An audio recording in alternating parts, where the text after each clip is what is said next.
जय श्री राम। राधे श्याम।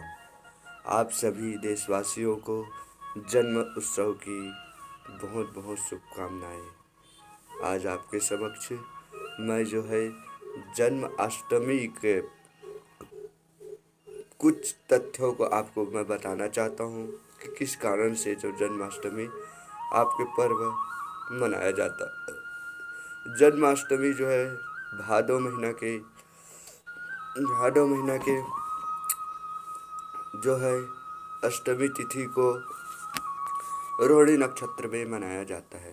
रात्रि 12 बजे भगवान कृष्ण जी का प्राकट्य हुआ था। इस दिन माता देवकी अपने भाई के कारागार में कैद रहती है।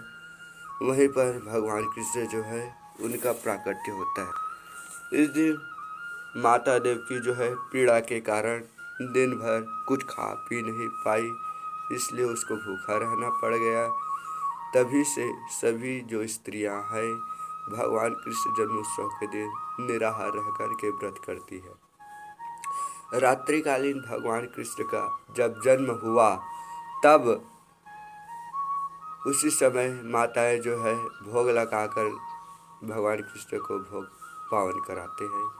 माताएं दिन भर धनिया को कूट करके उनका नारियल मिला करके पंजरियाँ बनाती है और पंचामृत में दूध दही घी मथुरा शक्कर मिला करके गंगा जल तुलसी डाल करके पंचामृत का निर्माण करती है। इस दिन देखा जाता है कि प्रत्येक मंदिरों में भगवान कृष्ण के बाल लीलाओं का सुंदर सुंदर चित्र बना करके कलाकारी बना करके रखते हैं, जिसको लोग जा कर के देखते हैं और उन मनोहर चित्र को देख कर के कब 12 बज जाते हैं लोगों को पता ही नहीं चलता है।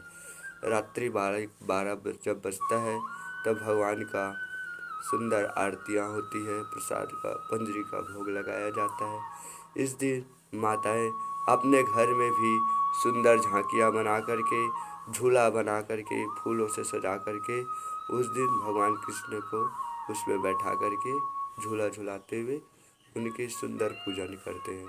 अब आती है कथा का।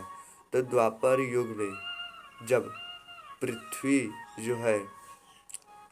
गाय का रूप धारण करके ब्रह्मा जी के पास जाते हैं और ब्रह्मा जी से कहते हैं कि इस धरातल पर लोगों का पापाचार बढ़ने लग गया है, इनका कोई निवारण हो तो आप ज़रूर बताएं।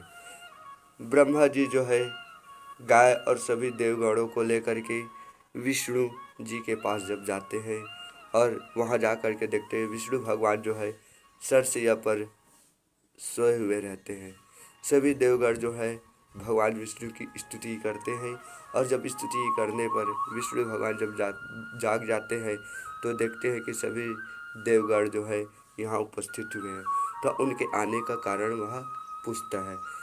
तब ब्रह्मा जी का द्वारा लाए गए पृथ्वी कहती है कि हे विष्णु जी, इस धरातल पर लोगों मेरे ऊपर दुष्टों का पापाचार बढ़ गया है, जिससे मैं उसके बोझों से दबी चली जा रही हूँ। आप इनका कोई निवारण हो तो ज़रूर बताएं। तब विष्णु जी कहते हैं कि हे देवगण, आप लोग जो है ब्रज में जा कर के यादव कुल में जन्म लो, क्योंकि मैं शीघ्र ही वासुदेव और देव के पत्नी देवकी के गर्भ में धारण कर उनके गर्भ में जन्म लूँगा। तत्पश्चात सभी देवतागणों ने ब्रज में जाकर के सभी यादव कुल में जन्म ले लिया। इधर मथुरा के राजा उग्रसेन की पुत्री देवकी का विवाह वसुदेव के साथ कर दिया।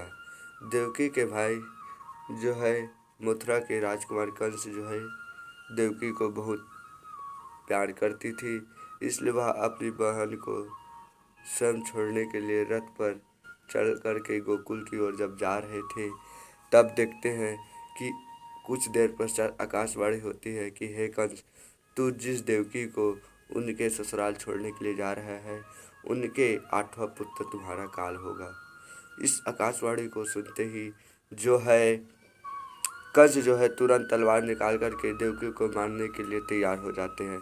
और जब मारने के लिए तैयार होते हैं तो वसुदेव जी है तुरंत उनके हाथ पकड़ करके कहते हैं कि हे कंस, तू किसी स्त्री को मार करके अपने ऊपर दोष मत लगा।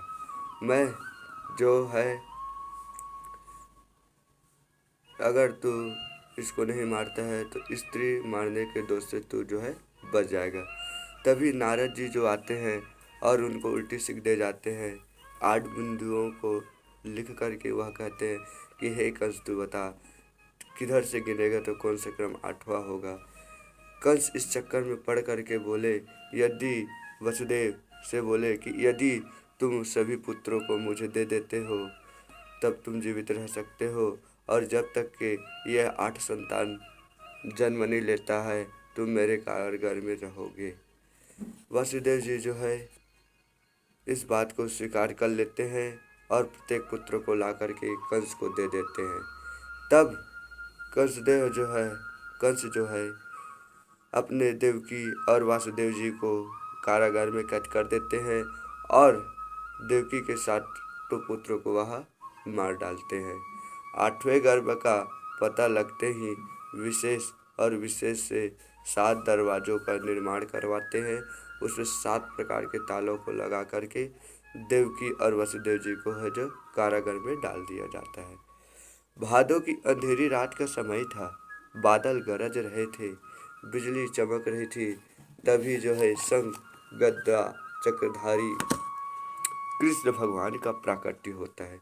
लीलाधारी श्री कृष्ण भगवान के दर्शन कर वसुदेव देवकी जो है आकर चरणों में गिर पड़े और तब वे बालक रूप में आ गए। कृष्ण भगवान की प्रेरणा से वही पड़े ही फलों की एक खाली टोकरी में बालक को देवकी की साड़ी में से फाड़े हुए और उसी कपड़े में लपेट करके वह गोकुल की ओर चल पड़ते हैं। उनके हाथों की हथकड़ियाँ बेड़ियाँ सब खुल गई, कारागार के ताले खुल गए और जो सभी पहरेदार थे वह सो गए। जब वसुदेव यमुना नदी के किनारे पहुँचे, नदी में भी बाढ़ आ गई। सिर पर टोकरी रख करके वासुदेव जी जो है नदी पार करने लगी। तब यमुना जी ने सोचा कि श्री भगवान के चरण को मैं छू लूँ। ऊंची ऊंची लहरें उठने लगी। कृष्ण भगवान समझ गए। उन्होंने अपने पाँव से बाहर निकल करके अपने पैर को लटका दिया, जिससे लहरें हैं उनके चरणों को छू करके शांत हो गई। और भगवान की लीला से यशोदा के घर गोकुल में वसुदेव जी पहुंच जाते हैं। वहाँ भगवान की लीला से यशोदा की पुत्री जो को लेकर के आते हैं। यशोदा ने पुत्री को जन्म दिया था और जैसे ही वसुदेव अपने कारागार में आते हैं तो दरवाज़ों के सब ताले जो है बंद हो जाते हैं। और वसुदेव के जो हथकड़ियाँ हैं वह भी बंद जाते हैं। कारागार में जितने भी पहरेदार थे वह सब जाग जाते हैं और जो है कंस के जो है लड़की की आवाज़ को सुन करके वह जो है तुरंत कारागार में बौखलाते हुए चिल्लाते हुए पहुंचते हैं। और जब वह वसुदेव के पास पुत्री को जन्म देख करके वह क्रोधित हो जाते हैं और देवकी के हाथ से छीन करके उस कन्या को जब दे मारी, किंतु कन्या जो है उनके हाथ से छूटते ही आकाश में जाकर के पहुंची और बिजली सा प्रकाश फैला दिया। देवी रूप में माया ने कहा कि तू मुझे क्या मारेगा, तेरा मारने वाला काल तो गोकुल में यशोदा के घर में जन्म ले चुका है, अब तो जो है उनसे बच। कालांतर में कृष्ण भगवान ने पुतना सहित अनेक अन्य कुल राक्षसों का वध कर दिया और कंस को मार करके अपने पिता को और देवकी माँ को छुड़ा लिया, जिससे जो है उनके पिता उद्यापन जन्माष्टमी का उद्यापन वह स्त्री कर सकती है जो गर्भवती हो। 8 प्लेटें या प्यालों में एक एक पाव मावे की बर्फी और रुपया रख दिए। इन प्लेटों में से एक पर बेस साड़ी या ओढ़ना व ब्लाउज चाहे तो पेटीकोट रुमाल भी रखे। उस वाली प्लेट पर 5 रुपये रखे। कोई कोई उस पर 5 लड्डू गोंद सोट अजवाइन के भी रखते हैं। बेस पर चूड़ा मेहंदी काजल बिंदी बिछावे और दर्पण भी रखे। फिर एक थाली में सब प्लेटें रख कर के रोली का छींटा दे कर के हाथ पांव जोड़े। इसमें से 7 प्लेटों को तो 7 घरों में भस देवे। बेस वाली प्लेट को सास ननद या जेठानी या कोई भी स्त्री जिसके गोद में बच्चा हो उसे दे देवे। कहीं ऐसा रिवाज है कि सास को ही देते हैं, चाहे गोद में बच्चा हो या ना हो। इस प्रकार अपने शब्दों में आपके समक्ष जन्म उत्सव का कुछ तथ्य आपके सामने प्रकट किया। मेरे वाणी में और मेरे शब्दों में कुछ टोटके जरूर हुए हैं, उनको नज़रअंदाज करें, जिससे मैं अपने शब्दों को सुधार कर आपके समक्ष हर पर्व का कुछ कुछ ज्ञान आपके समक्ष ला सकूं। इस प्रकार आप सभी को इस पावन पर्व की बहुत बहुत शुभकामनाएं। जय श्री राम, राधे श्याम।